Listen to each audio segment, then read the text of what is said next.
e paz do Senhor Jesus a todos, bem-vindos ao canal Palavra de Deus Diária. Hoje nós vamos falar de um capítulo muito importante, capítulo 37. Se isso aqui fosse um roteiro de Hollywood, teria de tudo. Tem traição, tem inveja, tem mentira, tem tudo neste capítulo. Daria um filme dos bons de Hollywood. Aliás, deve ter esse filme em Hollywood.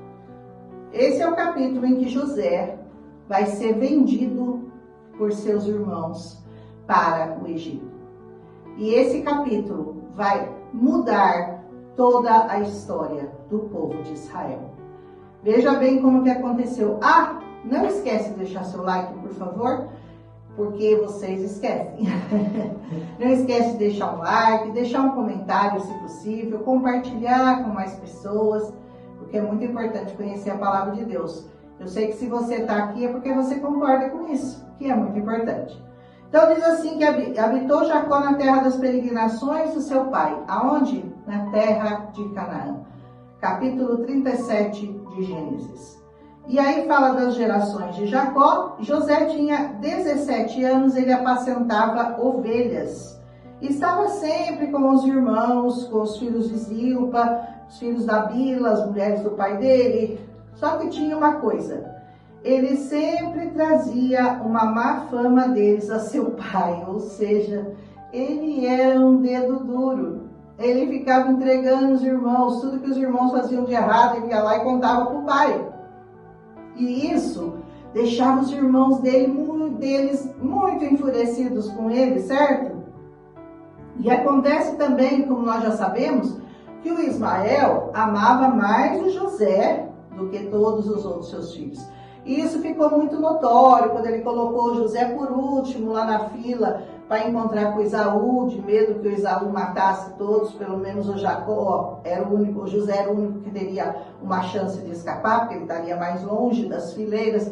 Tudo isso os irmãos dele percebiam. E isso trazia para o coração deles muita inveja. E assim os irmãos ficavam muito bravos e o José era o filho da velhice do Jacó. Então, o que ele fez? Ele fez uma túnica. Essa túnica vai dar muito o que falar. Ele fez para o José uma túnica colorida, uma túnica de várias cores. Só para o José. Para os outros irmãos ele não fez. E isso, vendo os irmãos então que o pai amava mais, não conseguiam mais falar com ele pacificamente, era só na pancada. Tudo que José fazia, eles respondiam mal ao José, eles odiavam José, eles estavam muito irados com ele. E aí, ainda por cima, para ajudar, o Senhor deu um sonho para José. E ele, em vez de ficar caladinho, não conta seu sonho para ninguém, meu irmão. Não conta seu sonho para ninguém. Se for o Senhor que deu, vai vivendo até chegar o dia do seu sonho acontecer.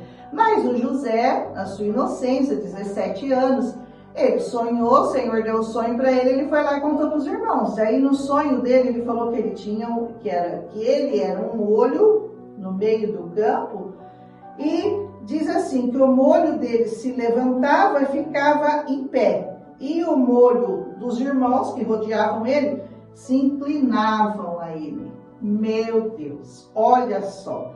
Aí os irmãos falaram, isso quer dizer então que você vai mandar em nós, que você vai reinar sobre nós? Você terá domínio sobre nós? E por causa disso, mais ainda eles o aborreciam, mais eles o detestavam, mais eles queriam se vingar dele. E daí teve um outro sonho. E foi lá e contou também para os irmãos e para o pai também. Ele disse que ele viu o sol, a lua, 11 estrelas, todos se inclinavam para ele. Aí contou para o pai, para os seus irmãos, até o pai o repreendeu e falou assim, que sonho é esse que você sonhou? Porventura eu, seu pai, a sua mãe, seus irmãos, vamos nos inclinar diante de você, nessa terra, é isso que você está falando? E assim foi. Portanto, seus irmãos, no versículo 11 fala muito claro, seus irmãos o invejavam. Seu pai, porém, guardava todo esse negócio no seu coração. O pai bem conhecia o Deus que ele servia, sabia que o Senhor era poderoso para cumprir promessas, para fazer coisas impossíveis, que parecessem impossíveis aos olhos dos homens, mas ele sabia que Deus podia fazer isso para o filho. Então Israel disse a José: olha, seus irmãos estão apacentando lá perto de Siquém, eu vou enviar ele lá, eu vou enviar você junto com eles. E ele falou: eis-me aqui. Ele era obediente. E assim ele sai, vai andando, procurando, vai até o vale de Hebron, pergunta para um, pergunta para outro, e ele: que procuras? Aí achou um varão que andava pelo campo, e ele falou assim: ah, eu vi sim, eles estão lá em Dotã. E José foi para Dotã seguir os seus irmãos. E eles ouviram de longe. E antes que ele chegasse perto, eles tramaram contra ele. E ele diz: lá vem o sonhador mor. Eles tinham muita raiva. Lá vem o sonhador mor. E vinde, pois agora, vamos matá-lo. Olha que terrível. Vamos matá-lo. E vamos lançá-lo numa dessas covas. E vamos dizer: ah, foi uma besta fera que o comeu. E o Rúben, ainda bem, né? Tinha o Rúben, que era um pouco mais sensato, era o mais velho. Ele livrou o irmão das mãos dos outros irmãos, dizendo assim: não vamos matar, não vamos derramar sangue nessa terra, vamos lançar ele numa cova e vocês não lançam a mão dele. Isso porque ele tinha a intenção de livrar o irmão. O que ele ia fazer? Eles iam jogá-lo lá na cova, e depois eles iriam embora, ele voltaria mais tarde e livraria o irmão, para que o irmão não morresse. E aconteceu então que, chegando José aos seus irmãos, eles tiraram a túnica dele, arrancaram a túnica que o pai tinha feito, com muita raiva, né, aquela túnica de várias cores, e lançaram ele na cova. A cova estava vazia, não havia água nela. Muitas vezes as pessoas fazem isso conosco, né? Nos lançam numa cova, tentam terminar com os nossos sonhos, tentam destruir aquilo que Deus colocou no seu coração. Mas se o Senhor estiver nesse negócio, pode acreditar, não vai funcionar, não vai dar certo e vai ainda se voltar a seu favor. Ser lançado na cova, muitas vezes parece maldição, mas nas mãos de Deus até a maldição vira bênção. E aí nisso eles estavam se assentando, estavam ali comendo pão, e eles viram uma companhia de ismaelitas, povo de Ismael, que vinha de Gileade com seus camelos. Aí Judá disse aos seus irmãos: ah, que proveito vai ter que nós vamos matar nosso irmão e escondemos ele para morrer? Vamos vender ele. Vamos vender para os ismaelitas e não seja a nossa mão sobre ele, porque ele é nosso irmão. Vamos considerar, ele é nossa carne. Aí seus irmãos resolveram fazer isso. Lançaram ele lá, alçaram ele lá e ofereceram para os midianitas que quiseram comprá-lo. E ele foi vendido por 20 moedas de prata. Se fosse 30, a gente já saberia quem mais foi vendido por 30 moedas de prata. No final dessa palavra, na Bíblia Sagrada, o Senhor Jesus também foi vendido por 30 moedas de prata por um traidor, seu irmão. E mais do que irmão, era seu discípulo. Mas isso é outra história. E aí os ismaelitas o levaram, ele, para o Egito. Aí o Rúben voltou à cova, mas ele viu que o José não estava mais lá. Ele não sabia que eles tinham vendido ele. E os seus irmãos fizeram o quê? Pegaram um cabrito, mataram, tingiram a túnica do irmão com sangue para parecer que ele tinha sido atacado por uma besta fera, levaram a túnica para o seu pai. Olha que tristeza. Vão dar essa tristeza para o pai. O filho que mais amava, eles vão levar a túnica dele, toda ensanguentada, e dizer: olha, seu filho foi atacado, José foi atacado por uma besta fera e morreu. E assim levaram. José rasgou seus vestidos, colocou um saco sobre seus ombros e lamentou seu filho por muitos dias.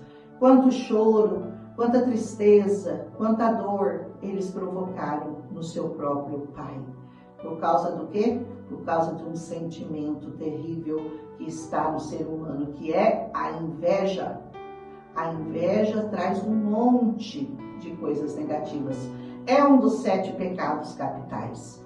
Nós não podemos invejar nada. Tem até quem diz que tem, é uma inveja santa. Não existe inveja santa. Porque o que eu invejo é o ministério do irmão. O que eu invejo é saber falar como o irmão. Não. Cada um tem a sua função no corpo de Cristo. Não inveje nada nem ninguém. Isso é uma ordenança do Senhor. Aí eles disseram assim, com choro, os filhos tentaram consolar, mas ele se recusou até a ser consolado. Ele diz, na verdade, com choro hei de descer ao meu filho até a sepultura. Falou, eu vou chorar o meu filho até descer à sepultura com ele. O dano que esses irmãos causaram a esse pai é impagável, não tem nada que justifique, não tem nada que diminua o que eles fizeram com o pai. E os midianitas venderam José no Egito, venderam para Potifar, o eunuco do faraó, o capitão da guarda. E assim vai começar uma nova história na vida de José. Sempre perseguido, vão estar sempre tramando contra ele, mas quando a mão do Senhor é por nós, não tem ninguém que consiga nos tirar daquilo que o Senhor projetou para a nossa vida. Que o Senhor te abençoe, que Ele te guarde, que Ele te prospere. Se você estiver na cova, não se preocupe, porque o Senhor tem planos para você, vai tirar você da cova e vai te levar para um lugar muito mais excelente, como aconteceu aqui com José, porque a história sempre se repete. Um abraço em Cristo Jesus e amanhã nós voltamos com o capítulo 38. Um abraço.